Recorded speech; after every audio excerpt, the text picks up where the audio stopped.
Hello there. Welcome to one of the most important videos of this entire Elixir course. Today, we're going to talk about pattern matching. It's one of those features from Elixir that the folks outside of Elixir are envy of not having. So it's a very fun feature and you're gonna miss it if you stop using Elixir for a while. So let's start with the basics. Open up your terminal and call IEX. Now, what exactly do you think happens on Elixir if you do something like this? A equals 2. Do you think this is a variable assignment? Well, in practical terms, it is a variable assignment because you're getting a new variable. Here, we called it A, and we're assigning the value 2 to it, correct? It's correct in practical terms, but under the hood, this is actually doing pattern matching. On Elixir, the equal sign is actually called match operator. And whenever you're using the match operator, we have two sides of the equation. The first one, the left side, is what we call a pattern. And then the right side is what we call an expression. So think of pattern matching like this. You're trying to find or extract a specific pattern from the expression on the right side, okay? Now, this is going to work. This is always going to work because A is a new variable we just created. This is going to work. But pattern matching starts getting useful once you start using more complex data structures like tuples, lists, maps. Let's start off with a tuple. Let's say that I have a user, okay? A user is going to be a tuple where the first element of the tuple is Daniel. The second element is the age, 26. All right.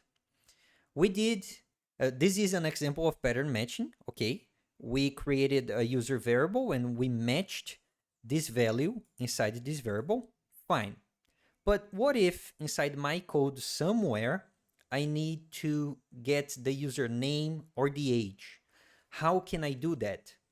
You can do pattern matching once again and try to look for a specific pattern inside user.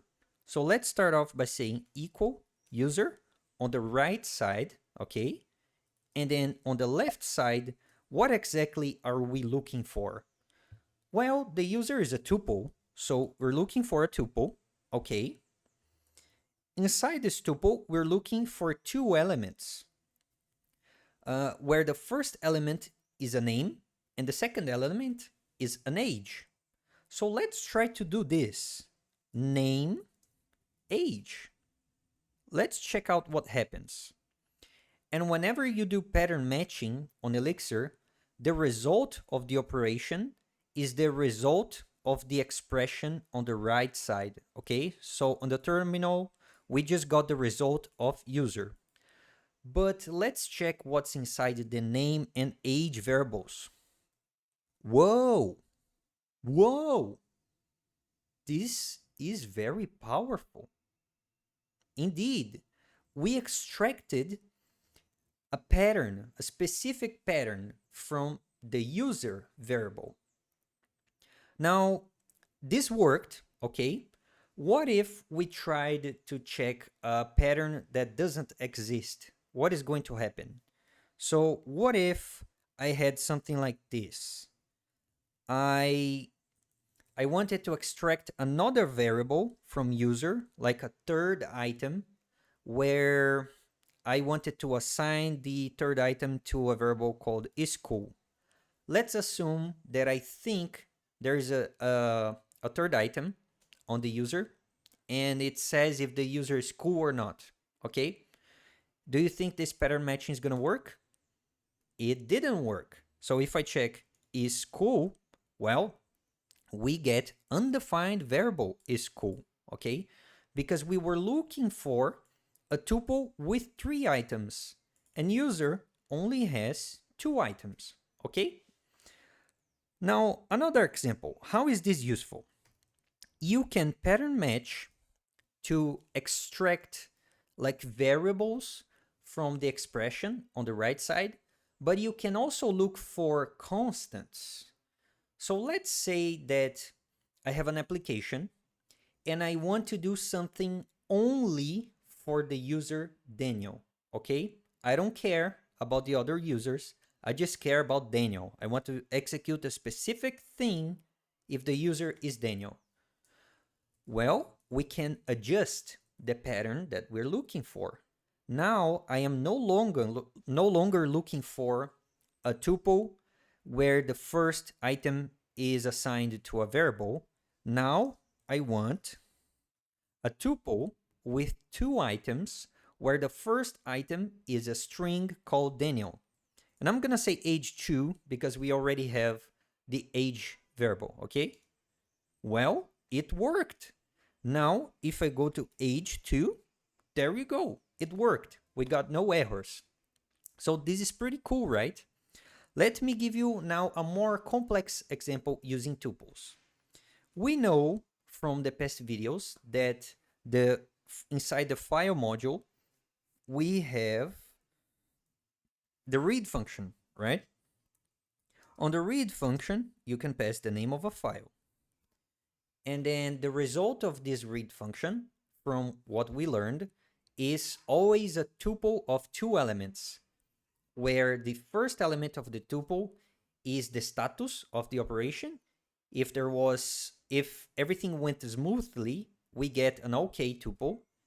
If everything didn't run smoothly, we get an error tuple.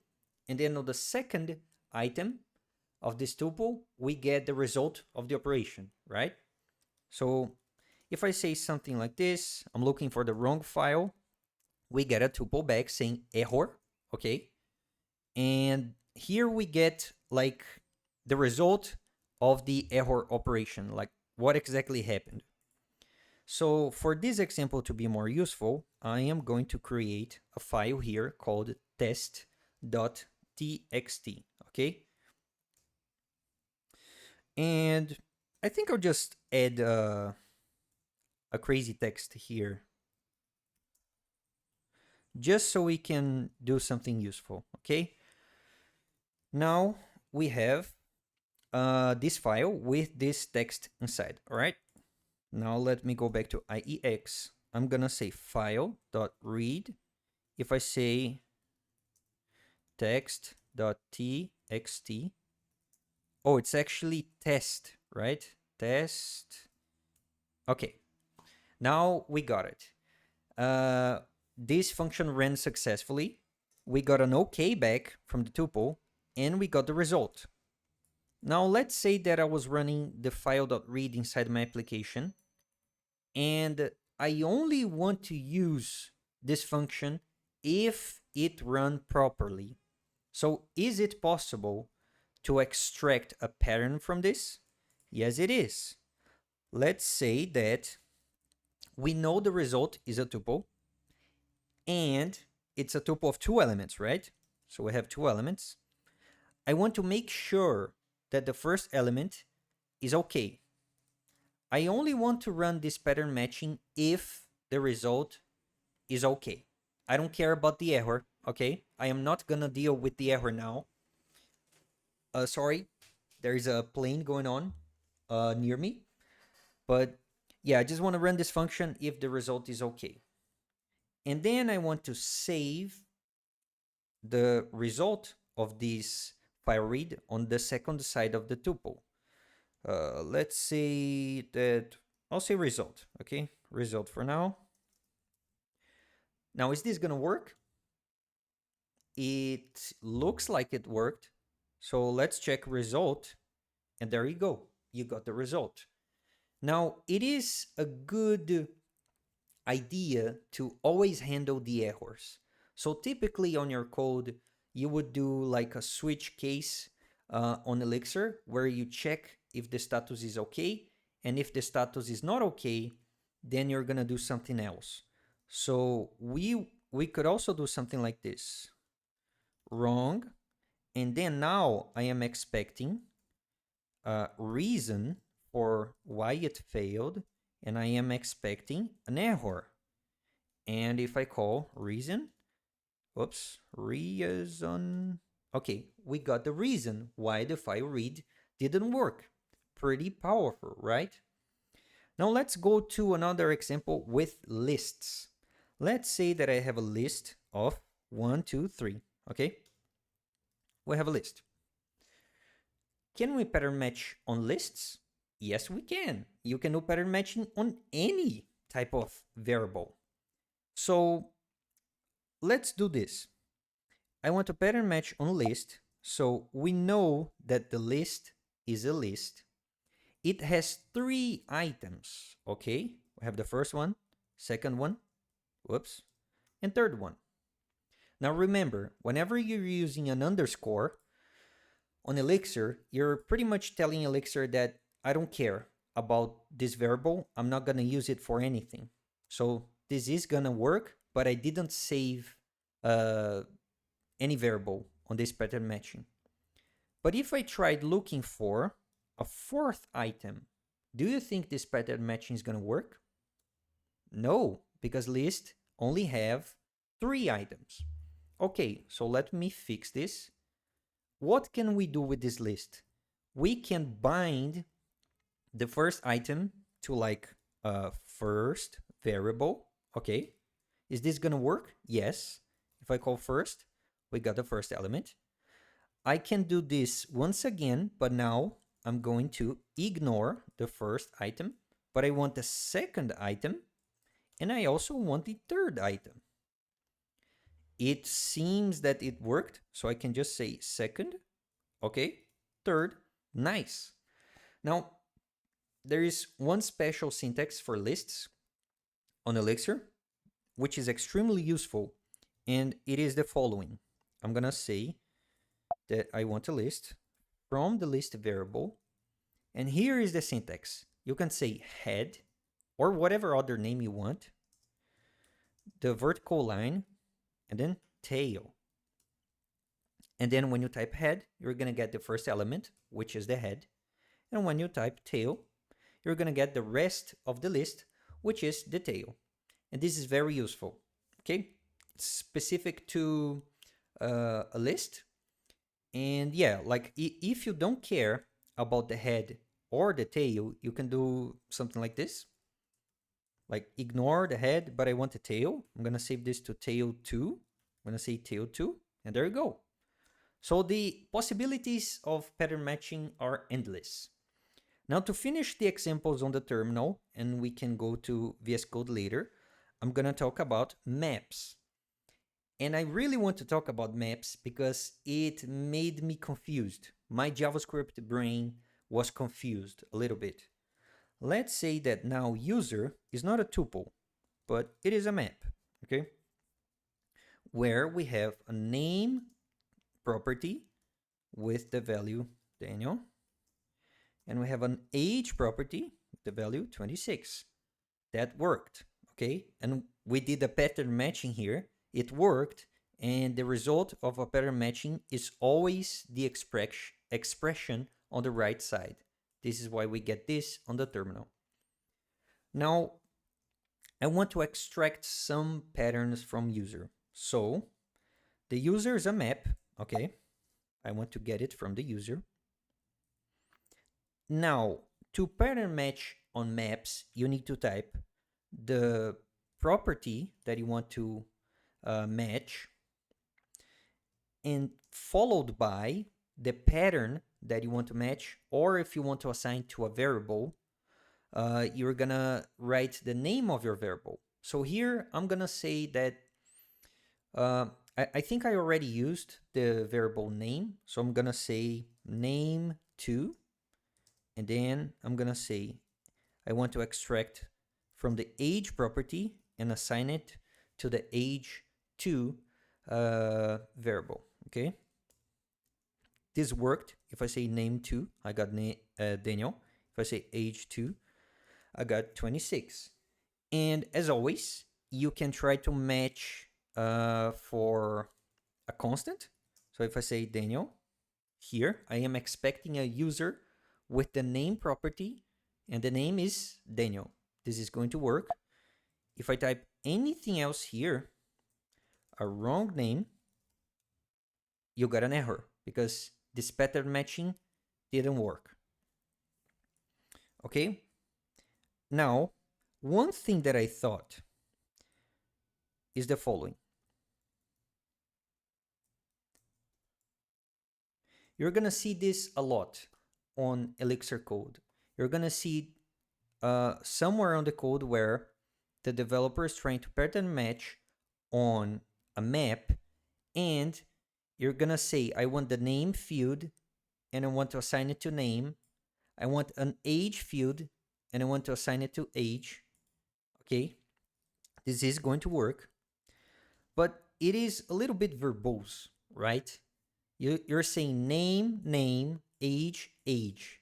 And then here I was with my crazy JavaScript brain, and I thought, whoa, hold up.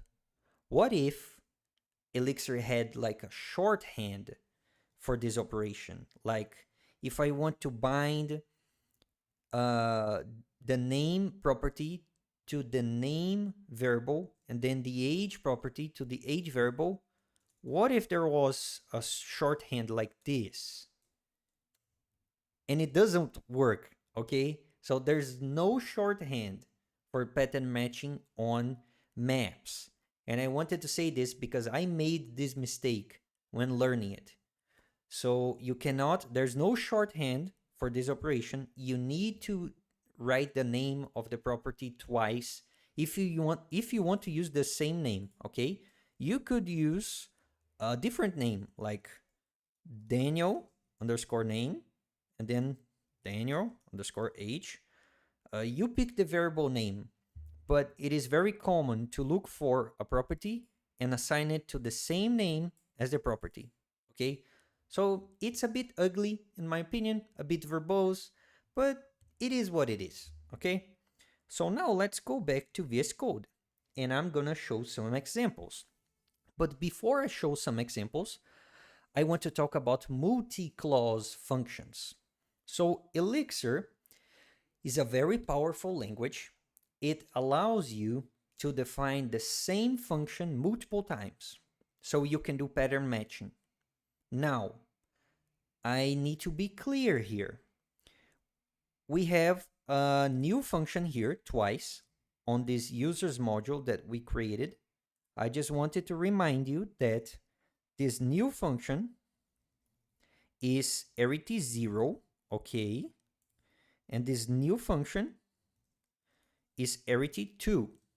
So they have the same name, but they're not the same function, okay? This is not a multi-clause function. Multi-clause function is something like this. You have the same function with the same arity, okay? So this right here is an example of multi-clause function. This is not, okay? Just a friendly reminder. Now, okay, why would I define the same function multiple times? Why would I do that? To do pattern matching. So let's say that the user now has a new field, okay? The field is cool, and it's set to false, right? By default. And we're getting yelled at by the Elixir ls because, yeah, I'm gonna talk this in a couple of minutes actually. But okay, we have a new property. Now, I want to change the isCool property to true if, only if, the name of the user is Daniel, okay? Everyone else is not cool, but Daniel, he's a cool guy. So I'm gonna say that only Daniel is cool, okay? How do I do that? Well, if you have your traditional programming knowledge in your head, you could do something like this. Oh, you can check if name is equal to Daniel, I'm going to return is cool true. And if it's not, Daniel, I'm going to return is cool false. Is this going to work? Yes, but you're not using the power of pattern matching here. Then you don't need the second function here. You can just delete it and then add this if else here, okay? You don't need multi-clause functions. You don't need pattern matching. This is going to work. But if you do this, you're not using Elixir in its full potential. So let's use multi-clause functions and pattern matching. Okay, go back. Is this okay? Now, here on the name, I'm expecting a string, right? What if I say that instead of binding the name to the name variable, I actually want to check if the name is Daniel? Okay. Now, we actually don't even need to call the formatted name here anymore because we don't have the name variable. So we can clean this up, okay? And we can say that the name, okay, the name is Daniel. Daniel. So if the name that is being inserted is actually a string of value Daniel, then I'm going to return this user, a user with the name Daniel. The age is whatever you pass, but he is cool, okay? Now, one thing that is very important to notice as well is that we're getting a warning here.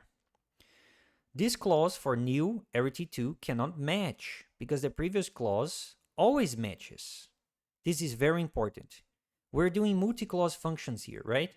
So how does Elixir know which function to execute if I have multiple?